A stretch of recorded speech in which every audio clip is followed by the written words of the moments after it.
Right. Well, thank you very much, Jeff, and thank you very much to the rail institution for the invitation. I will be talking today about green shipping corridors, and I hope everyone enjoys the conversation. So I'm going to start by introducing you to the Max and the work that we've done. We are a private decarbonization consultancy that we started working in 2015. Our work has been recognized basically down to our modeling capabilities and our models of the global shipping fleet emissions, which have been used for the third and the fourth IMO greenhouse gas studies. We have also done some work that's impact driven and aimed at pushing the transition forward. And more recently, we've been helping some of the Green Corridor initiatives in partnerships with the Global Maritime Forum.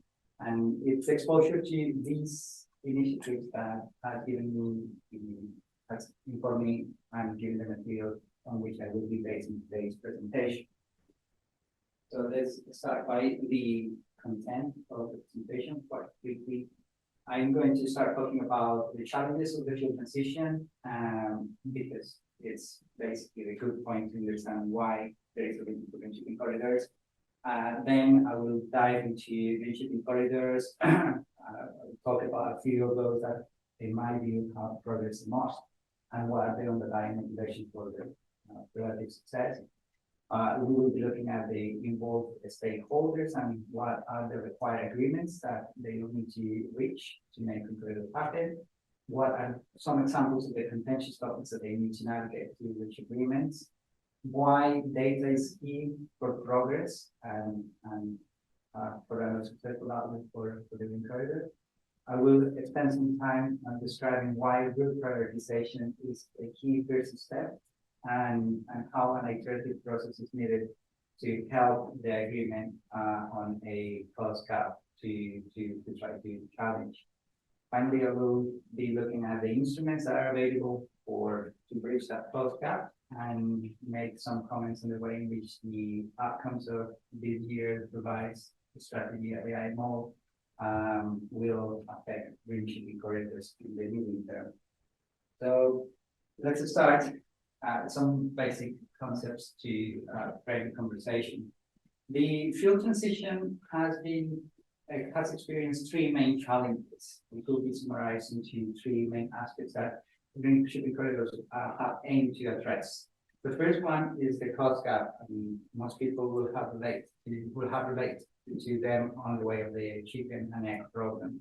Basically, fuels, alternative fuels, emission fuels are orders of magnitude more expensive than fossil options, and they are not going to reduce their costs unless there is enough volume and market to drive reduction in costs, and it will take time. So there will not be a market until the cost is competitive, but there will not be a cost competitive. They will not be cost competitive unless there is a market. So trying to address that imbalance is one of perhaps the most important commercial challenge that the green shipping corridors and the wider transition is experiencing. Then distribution at scale. The energy system, the shipping energy system is very big, and trying to cover it with zero emission fuels is an enormous challenge. So to make the transition happen, there needs to be an explosion on the scale of coverage, and in particular, our modeling suggests that it needs to be also, it hasn't been talked widely enough, but the last mile costs of distributing the fuels are very important. It's a very important factor in the cost.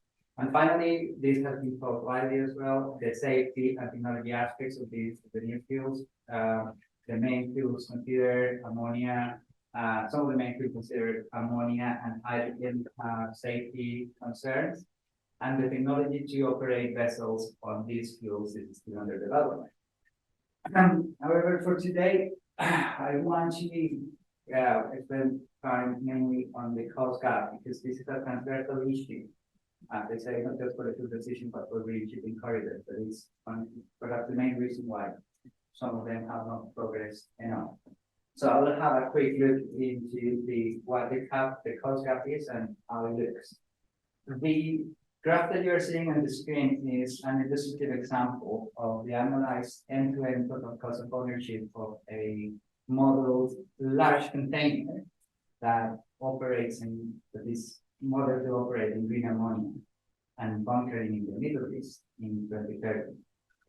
And the column on the right is the projection of costs of the vessel if it was to operate in ammonia. The column on the middle is the projection of cost if it operated in heavy oil. And the first column on the left is a projection of how much of a cost gap we will be looking at in 2030. So, what is interesting of this plot is that it not only tells us about the gap, it not only helps us to visualize the gap, but it also helps us to look at the components of that cost gap. Again, this is an illustrative exercise, but one thing that all recorders have seen is that the biggest factor for the cost gap is the main driver is fuel cost. And then they are followed by a smaller share that is related to capex and other operational costs that are handled by the operators themselves. What is interesting about this perspective of the cost gap is that even though that the main factor is the fuel costs, but then there is a factor of the capex and investment on the vessels that has to be handled for ship owners and the operators of the shipping industry that is of a lot of importance to their own balance sheets, but it's also important to define the fuel that will be used on a vessel that on a zero emission vessel. So the investment in that small component will define the fuel, and therefore it will define also will have the projection of costs of these zero emission vessels. Now, since what I wanted to get out of the previous slide was mainly that fuel costs is the main component that needs to be tackled through green shipping corridors. And to be able to bridge the cost gap. So now that we can, let's dive into green shipping corridors and what has happened to them and how we make it work. The initial idea of green shipping corridors back in 2020 was to offer a safe environment for trial and error of research activities for safety, for the safety aspects of testing fuels, create scale, and then also to coordinate efforts to mine the cost gap. Ever since 2020, we have had over 20 announcements of green corridors, but unfortunately, not all of them have moved at the speed that was initially expected. So before talking about the main issues that some of these green corridors are facing, I want to talk about some that have made progress. And the reason why they seem to be making progress in my view. What are they? And this is the underlying motivation for them to progress.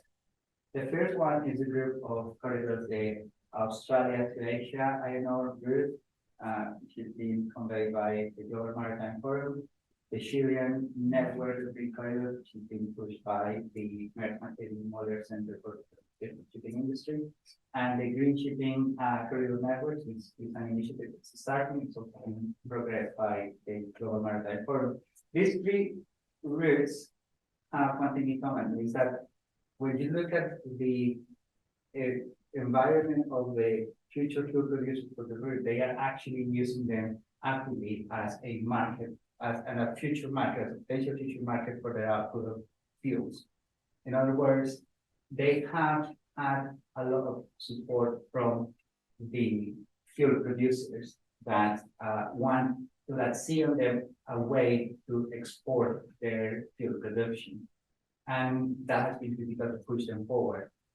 There is another category that I want to mention here, and is the projects and their shipping corridors that have been pushed from an research and development perspective.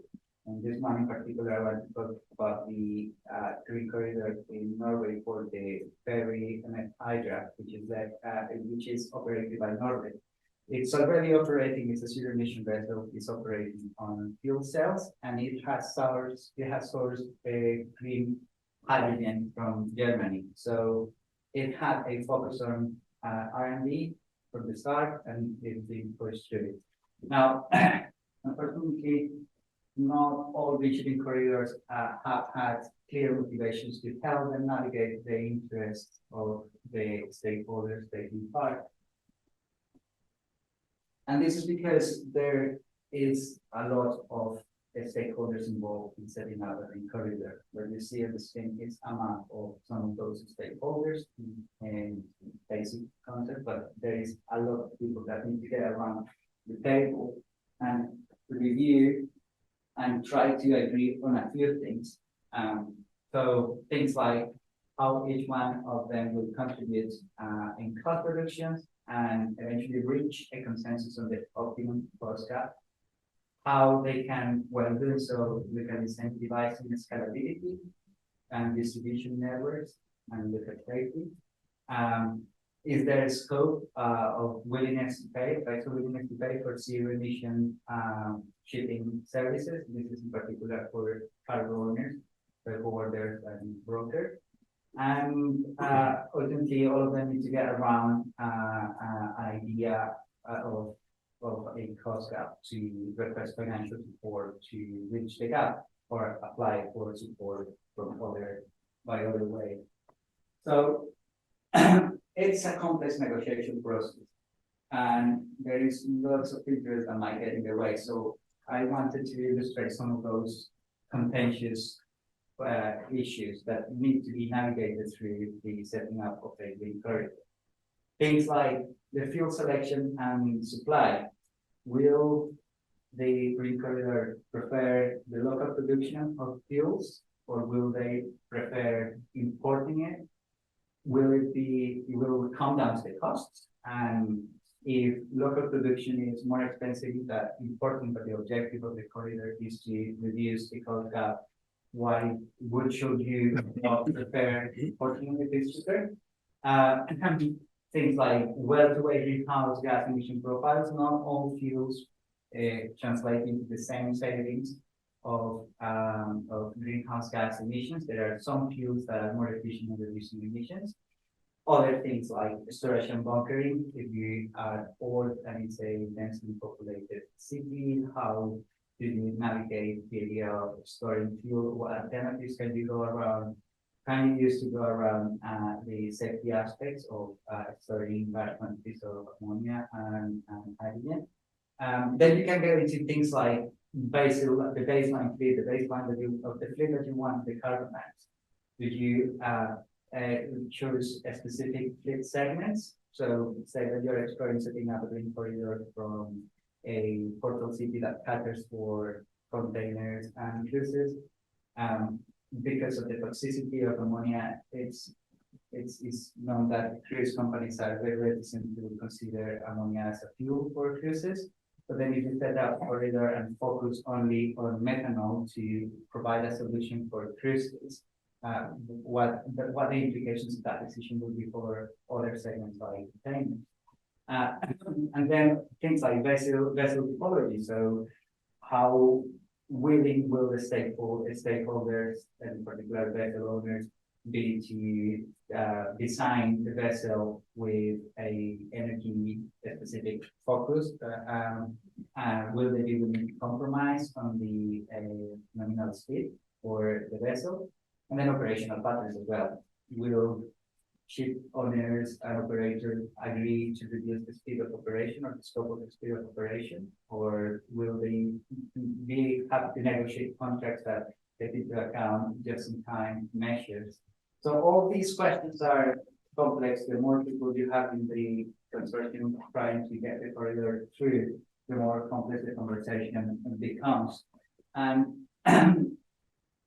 what we think is that the way to address that solution is to present data and basically focus the conversations around how to reduce the cost gap. And then when you try to get them on the table to discuss how to reduce costs, give them focus on the cost gap with a particular starting seed that is definitive to stream the negotiations, and that is an optimum route selection.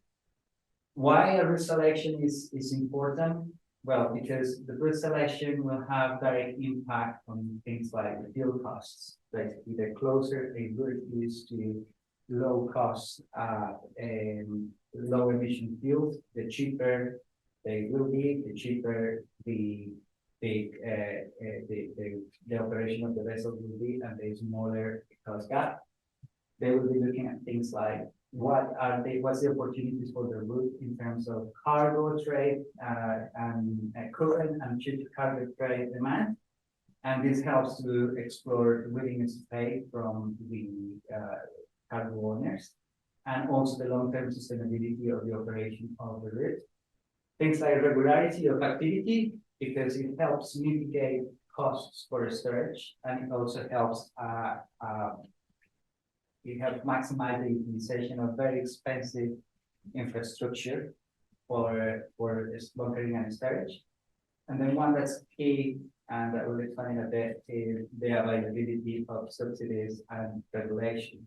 So this is important because there needs to be an alignment between the green shipping corridor and the government priorities, because they right now seem to be the best way to fund the cost gap. So where and why will government support the shipping corridors? So two good root factors from those mentioned before: source and cost of fuel, the willingness to pay from the stakeholders, fuel scalability potential in the future, the possibility to scale up the opportunity of bunkering from a green corridor into bigger percent of the fleet, key export trades, what things like the iron ore going from Australia to Asia, and the projection for a market in the future, various activity, they can align, and the better they align with things that governments will consider as important, the stronger the chance for the green shipping corridor to be funded, or the cost gap to be covered, to be bridged. The fuel production uptake of projects that have already been supported by government is something that governments look at closely. Things like the strategic deployment of long-term hydrogen infrastructure. There is a particular case here as well, learned from the iron ore example. The places where iron ore are loaded in the northwest of Australia are places that are very wealthy on renewable energy, but they are also places that are far away from where most people in Australia live. So the costs for the harnessing of that renewable energy potential and moving the electrons to the places where Australians live is very expensive. The infrastructure for that is very expensive. But because all this renewable energy wealth is close to ports, there is a case for the production of fuel in the northwestern of Australia that is sold to the shipping industry and avoiding having to make investment in wider infrastructure. There is a clear alignment between the routes and the interest of the government in developing long-term hydrogen infrastructure. Similarly, if you're looking at a country that is looking at energy security, they might consider financing the production of a strong industry of hydrogen industry, even though it might be more expensive than in other places, on the grounds of energy security. If you have a country that has an ambitious greenhouse gas reduction, domestic greenhouse gas reduction, and you can identify domestic risks that help them reduce on the overall greenhouse gas emissions, that might be an important argument for them to support a corridor. And why there are points like the alignment with national and industrial strategy. So when you look at the route of a green corridor and you look at the priorities of the governments where the route operates, the more aligned they are, the stronger the case there will be for the government to help mind the cost gap. Now, I want to give you an example of a few routes that we have worked on. This is somewhere we did on the domestic fleet in the US. We identified a few routes that were interesting. This is the John fleet. So we, for example, identify things like these routes in the Great Lakes. So it's a group of vessels of ferries that regularly operate in the U.S. In the lake side of the U.S. and they have a total contribution to the emissions of the domestic fleet of around 3%, and it's only 20 vessels. These 20 vessels are an interesting area for research and development because ferries are shown to be some of the strongest candidates for electrification and fuel cell use. So there is an interesting opportunity there.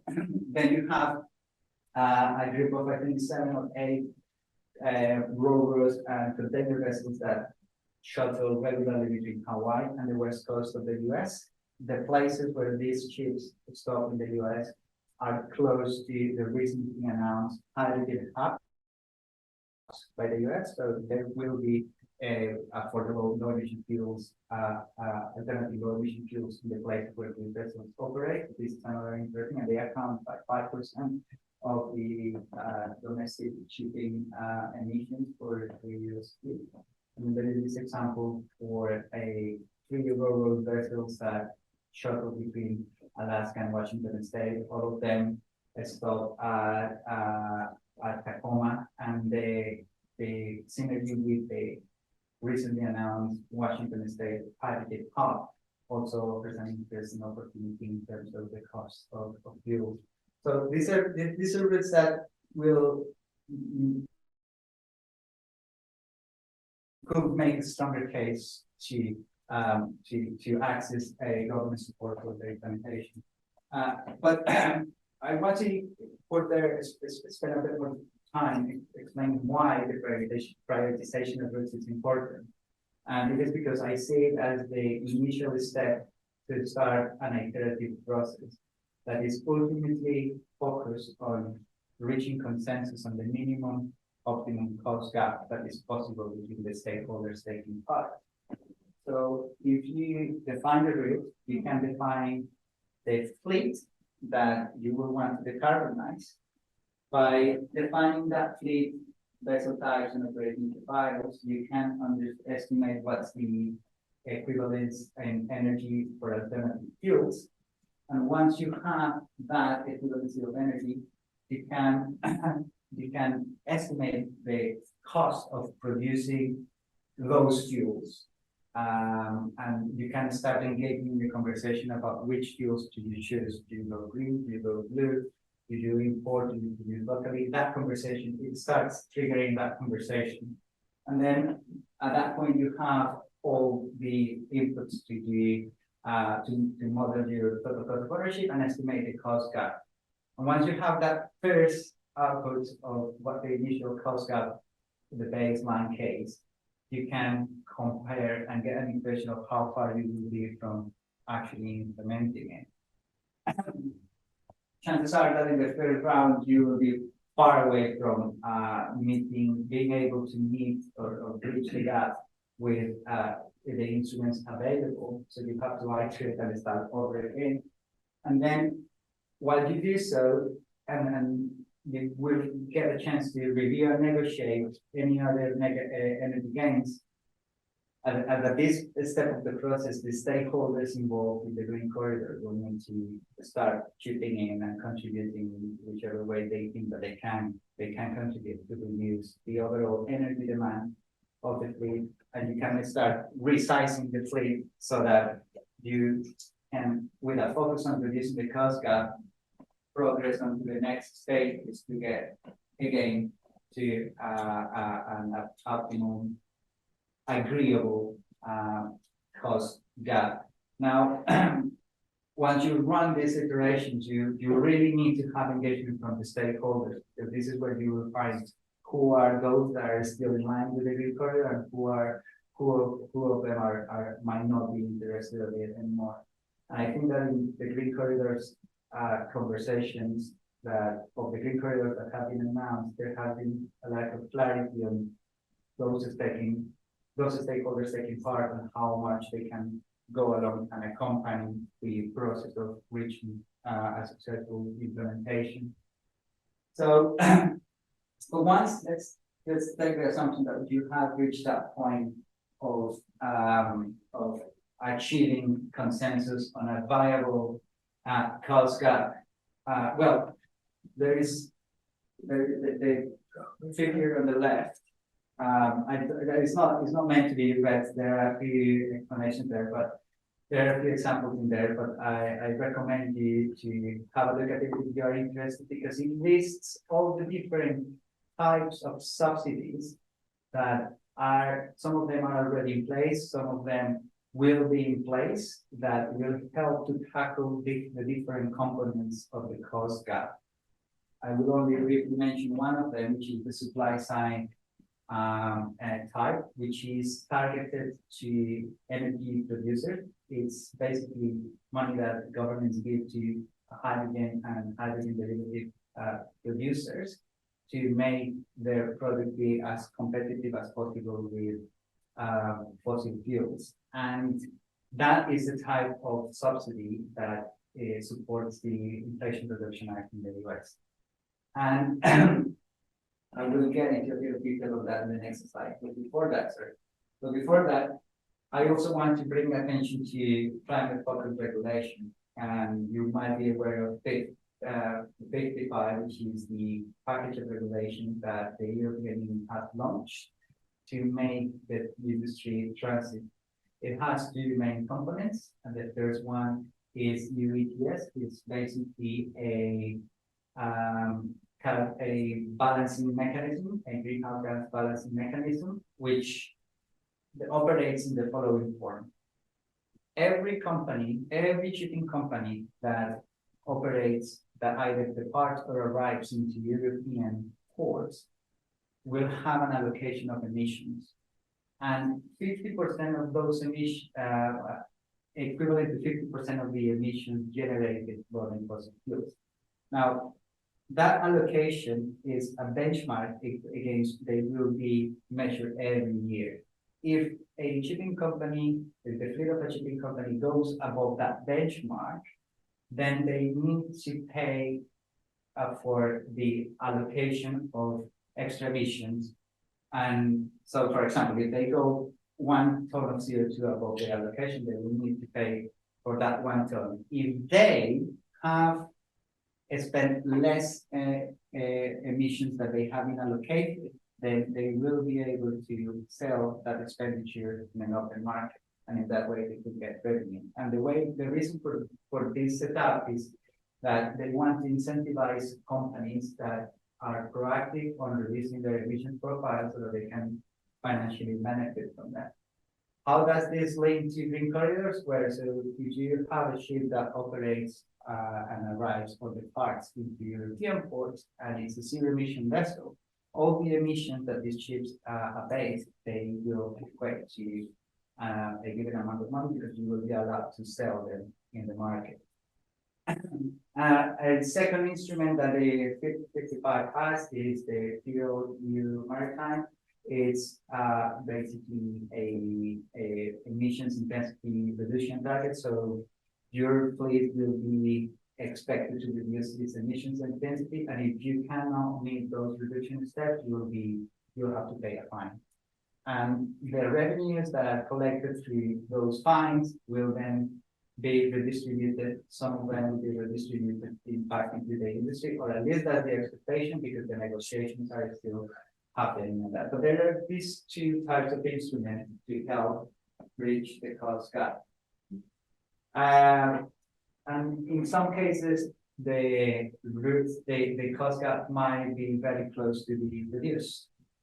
What I'm showing you in the screen here is an example of some work that the Manufacturing Model Center and the Global Maritime Forum have done on the analysis for an ammonia carrier to be operating in an ammonia and the zero emission vessel.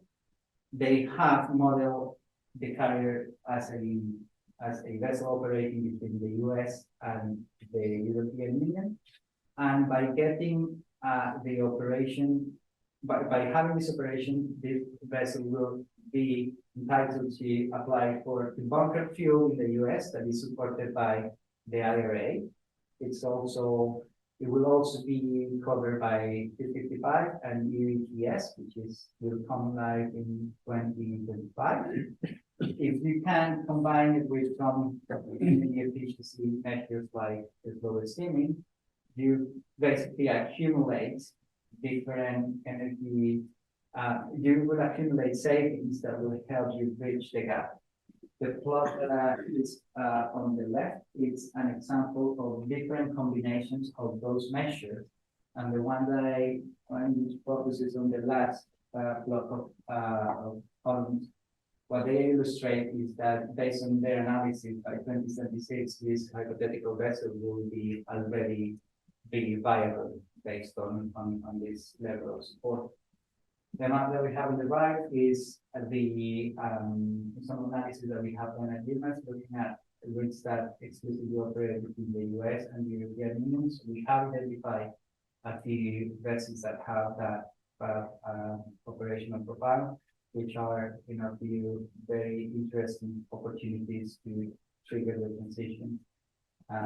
And there are already people looking into all of this as well. So, there is a final component that could be used to bridge the cost gap, and it's a famous book and claim system. What the book and claim system aims to do is mobilize external willingness to pay into initiatives that want to reduce emissions in the shipping industry, for example. So things like green corridors. And the way that they work is you have a cargo owner, like, for example, IKEA, willing to decarbonize their scope 3 emissions. This is decarbonize the contribution of emissions of the ships moving their cargo, for example, between China and the European Union. And what they do is they contribute because they struggle to decarbonize an entire ship. What they do is that they put money forward to help the operation of initiatives like the shipping corridor. So that money will be directed toward financing the cost gap in a green shipping corridor. And what the shipping corridor does is to say to IKEA, well, we have saved emissions with the money, so we can exchange the money for an equivalent of emission savings that then they can include into their own scope of emission analysis. That is somehow debated, but it's an initiative that is popular among some proactive cargo. And finally, the last thing I wanted to talk about was the way in which the discussions at the IMO are likely to affect green shipping corridors. And earlier there is a set of critical discussions happening in the next year and the year after. But by the end of 2025, the IMO will need to regulate and give a structure to the instruments to which the shipping industry will achieve its reduction targets. The first one is a greenhouse gas pricing mechanism. The shape of it is still to be discussed, as I say, but the expectation is that there will be a fair amount of revenues collected that are likely to be fed back into the shipping industry for initiatives like in shipping corridors. And then there is the second one, which is the fuel standard. We still don't know what's going to look like. There will be a template to go by, which is the Fuel EU initiative, but it will also make access to cleaner fuel and retrofit. So what I'm trying to say with this too is that there is already a process on the way that will make green corridors likely to be sustainable into the future if the right decisions are made. There is a very strong potential for that. However, at that stage, there will be a great competition of different stakeholders trying to get onto that. So any stakeholder that wants to structure, get a market share, and the benefits of being a first mover, we really need to act in advance. Looking at what happens in those negotiations. So just about to finish the presentation, I just wanted to summarize what the key messages. The bridge corridors address the challenges of the field decision, but some of them are struggling. This is because the negotiations are complex, and stakeholders really need to be exposed to data and keep data while they keep focusing on the closing the gap. Looking at prioritizing routes helps them to reduce the gap, and also will align the stakeholders with government interests. And an iterative process is required so that there is a constant revision of how to close the gap. There are already mechanisms to bridge it in the form of subsidies, in the form of regulation, and in some initiatives like we can play. And finally, the IMO midterm measures are likely to bring extra support for to cover the cost gap. So this might actually be a lot closer than what most people might think. Yeah, that is.